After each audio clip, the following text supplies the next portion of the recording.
Hey everybody, I wanted to make a couple quick comments about the election now that it's over. We know that Joe Biden, Kamala Harris are going to be the next president and vice president of the United States, and that Donald Trump is not. I've got a couple quick thoughts that I think are important to what's happened. One, I think it's a great day for America. You've got so many people who turned out to vote. You've got over 75, probably going to go over that once the California votes came in for Joe Biden. You've got at least 70 million people, and it's going to go over that for Donald Trump. So you've got the highest turnout on both Democrat and Republican sides in this election, and probably the highest percentage turnout of an election, period. And what that means is that everyone won, right? Democrats unseated the president that they didn't like, that isn't popular. Republicans gained seats in the House. They kept the Senate, though we'll see what happens in Georgia in a couple months with those runoffs. But it's going to be divided government, which is what most people like, what the stock market and investors like. So things can't go too far either direction. One thing that I think is critical is that black and brown voters really dictated the outcome of this election. It was black voters in Georgia, black voters in Pennsylvania, Michigan. It was Latino voters in Arizona, Latino voters in Nevada. And if either of those are off by even a small amount, the president's going to win re-election. Same thing for the president in Florida. He had a huge turnout in Miami-Dade with Cubans. If that's different, he loses. So this is just, I think, a lot of really good news. If you take a step back, even if you were a supporter of the president and you wanted him to win, if you could take a step back and look at the bigger picture of what really happened, it's a really good day in America because everyone turned out, everyone had their voices and opinions heard and felt, and now we can live with that outcome. It's kind of something that struck me on election night when it looked like maybe the president would win re-election. I was looking at those turnout numbers and I'm saying, listen, you really can't complain either way. If people are turning out like that and their voices are being heard, then you just gotta live with it. That's all you can do, and that's all you can hope for in a democracy. One thing that I think is really important for everyone is to stop making elections so personal. It's not.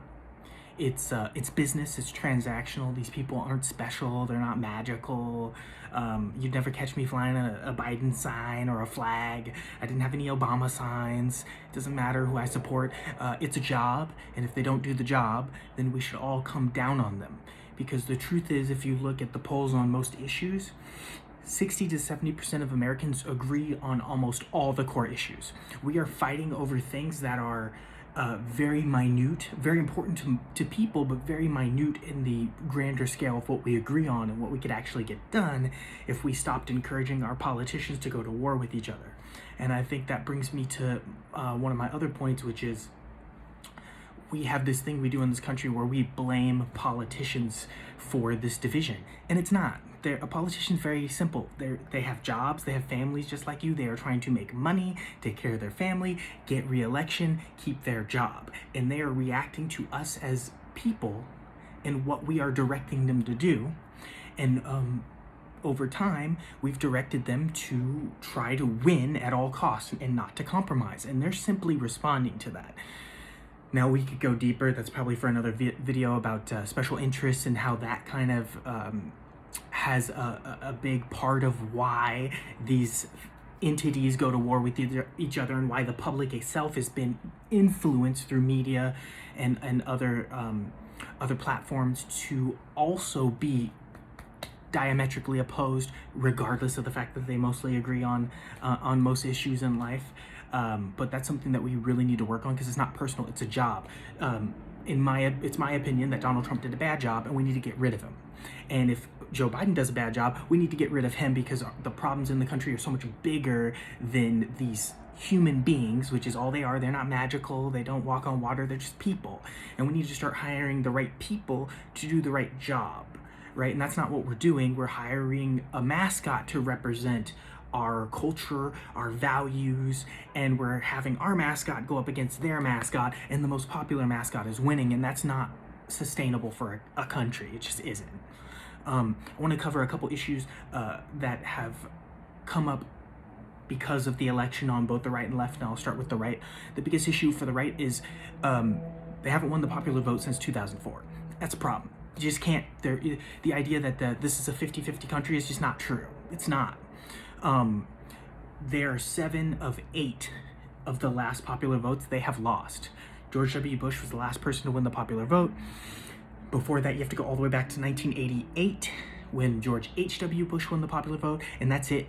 Democrats have won all those popular votes, which means in the reality, when you take away the land and the nature of the electoral college, and you just consider the people who live here, this is a center-left country, and it's only getting more progressive. And part of the reason it's getting more progressive, I think, is that not that everyone's so liberal in the country, but that when you have this electoral college giving you an artificial advantage on the right, you start appealing to a smaller and smaller group. You start appealing to a more base, more fringe group of people instead of appealing to people who are in or outside of that bubble. The election wasn't won in California. The election wasn't won or lost in Texas. It wasn't won or lost in Mississippi. And for me, I don't like that. I think the people of Mississippi and their votes matter. I think the people of California, where I live, their votes matter. But the truth is, it didn't matter. It had nothing to do with any of them. We had an election for people who live in about 10 to 12 states, and I think that's a problem that we can address moving forward. But I think for conservatives, you have a dwindling population of people that you're counting on. They're both much older and much wider than the nation itself, and that's going to be a huge problem. And as someone who thinks that any one party dominating power for too long is a horrible thing, and that competition breeds the best outcomes for the people, I think that's something that really, really needs to be addressed, because y'all ain't gonna win jack for a long time. And the suppression efforts were massive, and they were effective to an extent, but at the same time, you've got record turnout. So what are you gonna do in the future if you keep losing? You have got to get someone else and appeal to a group that's outside the bubble, that doesn't believe what you believe necessarily, and find some common ground. And I think that's going to be a problem, and I'll kind of address later in the video why I think that's going to be a big issue, because the country is moving very far away from where the base of the Republican Party is. It just is. It's not exactly where the base of the Democratic Party is, but it's much closer, and I'll get into that. The other thing I wanted to mention is about the problems with the left. So there was no repudiation of Trumpism. Trumpism not going nowhere. 70 plus million people voted for all that stuff, all the stuff that us liberals saw with Trump and thought, wow, what a horrible person, what a racist person, what a hateful person, what a lazy person, and said, yep, that's what I like, because it represents my values. And whether they were fully on board with all his ideas or just on board with the fact that he was on their team, he had an R next to their name, and that's all they needed, they ran with it. And that's something that Democrats need to look at, and that's something that I had to reflect on as well, because I've been of the belief, and it's been true for most of my life and most of the politics I've studied, that when turnout's high and Democrats come out, they blow out people. They just don't lose. Every Democratic election of my lifetime that a Democrat has won has been over 300 electoral votes. Now, that's gonna end up probably being the case. Georgia is close, but I don't think a recount's going to make up for 7,000 votes. It's just there's no history of that. So, he's going to end up having a pretty solid victory, but it took a week to find out about that victory. So I think there is no mandate based on the perception of the election. I think it's going to end up being a pretty comfortable victory, but it's perceived as a very tight victory. And at the end of the day, it is, right? Pennsylvania is going to end up being within 100,000 or less votes. Nevada, 20, 30,000 votes. 20,000 votes in Arizona, 20-something thousand. Maybe it's going to go up as the count comes in Nevada. It's not, these are tight states, right? So for people on the left, we have to also realize that down ballot, it was a nightmare. Senate, not good. House of Representatives, they gained seats. Now, I think that has a lot to do with just the fact that in 2018, Democrats had gained seats in Republican-leaning districts, and come to find out, when you have really high Republican turnout, you're going to lose those seats. They're going to take those seats. You're going to lose seats where you don't have the advantage, and that's exactly what happened, and that resulted in currently like 7 or 8 seats in the House that have flipped and gone back into the Republican hands. So I think that's something that needs to be realized too, and also something that Jim Clyburn was talking about is that the notion of defund the police, the notion of socialism, these labels that the right use very effectively, props to y'all, they work. And Jim Clyburn, I wouldn't necessarily believe this if he didn't say it, because I trust that man. He's the one who put Joe Biden over the top in South Carolina. He's why he's the president. Let's be real. Those things are policies that I support. I live in Los Angeles. The police department budget is $3 billion. I'd love to take some of that and put it into schools, and I think crime would go down, and you'd have a better relationship between police and the community. Point blank, period. That's just what I believe. But I'm not for running on a platform that says defund the police. That's horrible labeling. It's terrible messaging. And voters vote on messaging. They don't go into the policy and start reading the minutia. That's not, people don't have time for that. They're trying to eat, like, for reals. So I think that was terrible. It was a disaster. And Democrats need to have a strong message.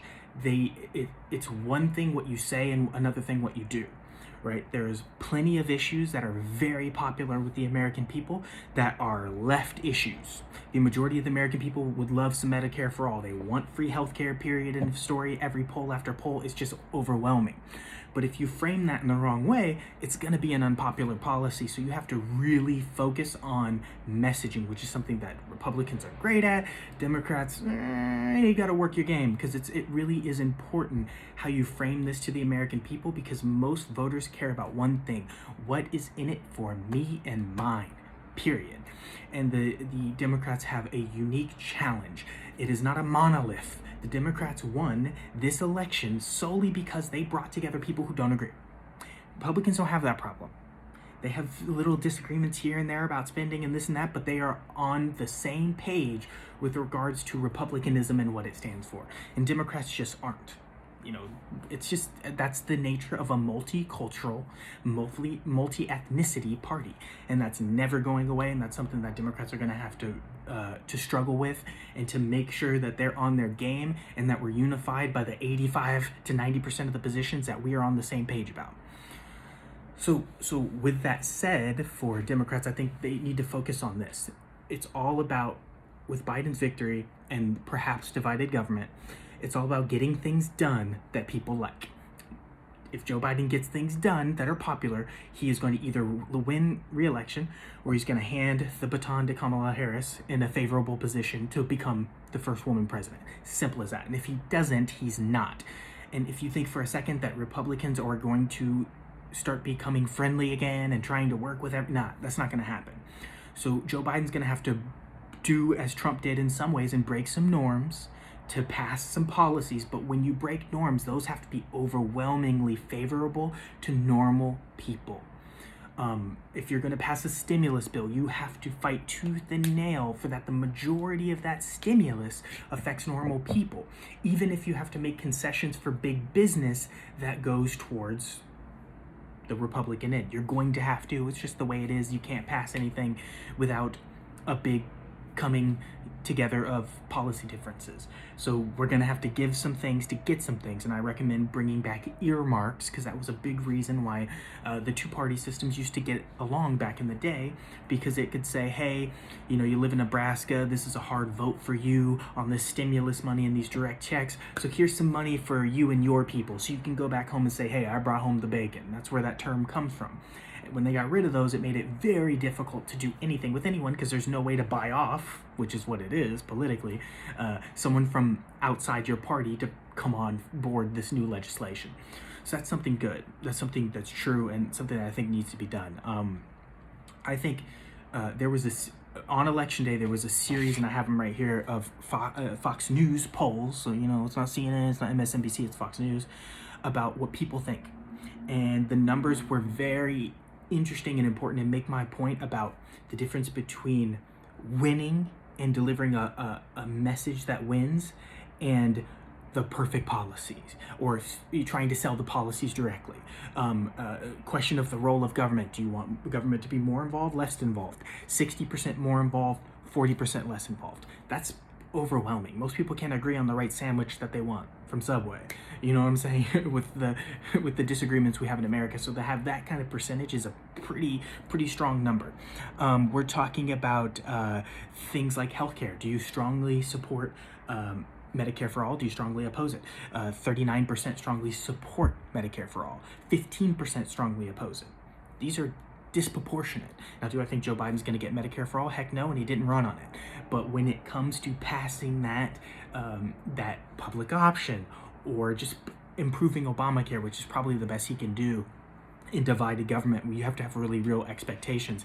He's not going to pass all these liberal policies. It's just not going to happen because us, the voters, did not give him the power to do that. And you cannot blame someone for not being able to do something you, the voter, have not empowered them to do. It's a really important thing in politics that I think a lot of people miss. We bag on Obama, or we bag on this person or that person, but we literally didn't give them the power to do what we'd like them to do. So when you vote for Biden and you want him to pass a single-payer health plan, for example, you better vote for the senator in your state too, because he ain't going to be able to do it if you don't. Even very controversial issues that even I have mixed emotions on, like Roe v. Wade. In the Fox News poll, 71% are for upholding that policy. I mean, that's overwhelming, and that tells you a lot about how Americans, one, are disproportionately spread out in key big cities and not all across the country, and how we have a disproportionate amount of power in the hands of a very little amount of people because of the Electoral College. And we can get into that, but the Electoral College isn't going anywhere, so we actually have to learn to work around that. There's not going to be a constitutional amendment, because if you did, right now Republicans would not be able to win. And if I was a Republican, I want to be able to win, so I'm not going to favor that. I get it. But kind of to wrap this up, because I've been rambling forever, everyone won this election. There's no evidence of any mass voter fraud or any improprieties. I think people should be happy with what they did. A lot of people across the country both made the decision to vote out the president, but also made the decision to back their Republican House member or their Republican senator. So there was the message from the voters was very clear that they want both sides to work together. They didn't want Donald Trump to be president anymore. I don't think it's crazy to understand why. Some people will think and disagree, and that's okay. Fair-minded people can disagree on these things, but this was a great day for America. It was a great day for democracy. The babies are going to come out of those cages, and you best believe that. There's things that Joe Biden's going to be able to do by executive order with regards to the environment, and just structural things that Donald Trump and his administration were dedicated to tearing apart. They made the government harder to operate by gutting multiple agencies across the board. So one of the things that Joe Biden's going to have to do is really just build up the bureaucracy, and that's going to take a long time to get qualified people back in those roles. So you got to have a little patience. But the pressing thing for Joe Biden, I think, is the economy can't afford another lockdown, but the science is pushing for it because COVID is going off. I don't know if you've been paying attention, but we are having record numbers of infections, and the cases they just keep coming. And the deaths, though they are lower than the peak, it seems like it's not as dangerous of a virus as it once was, because it's starting to sweep through the population. It's still a huge problem when there's 1,000 to 1,100 people dying every single day. Many of these deaths are preventable. So he really needs to come together, and hopefully, if he can, I doubt it, but with both parties and say, this is the plan. We're going to lock down for X amount of days, and then we're going to reevaluate, and this is what can be open, and this is what can't, and it's not going to be wishy-washy, it's going to be across the board. Or we're going to increase testing, we're going to make efforts to equip our schools with what they need to get kids in school, because that's a huge issue that also involves how workers get to work, especially low-income, middle-income workers. Mom and dad are both working. Kid can't just be home. And from what I've seen with the folks I know who have kids, that distance learning is garbage. It's not really learning. It's a waste of time. So we really need to pump money into that. And I don't know how willing Republicans are going to be. I think in the next few days you're going to hear them start talking about debt. I think Democrats should laugh at that publicly and shame them. We don't want to hear about your debt. You didn't have anything to say about debt when you were giving tax cuts to billionaires and corporations and ballooning the debt in unimaginable ways, even beyond Obama, who, unlike Trump, inherited a meltdown.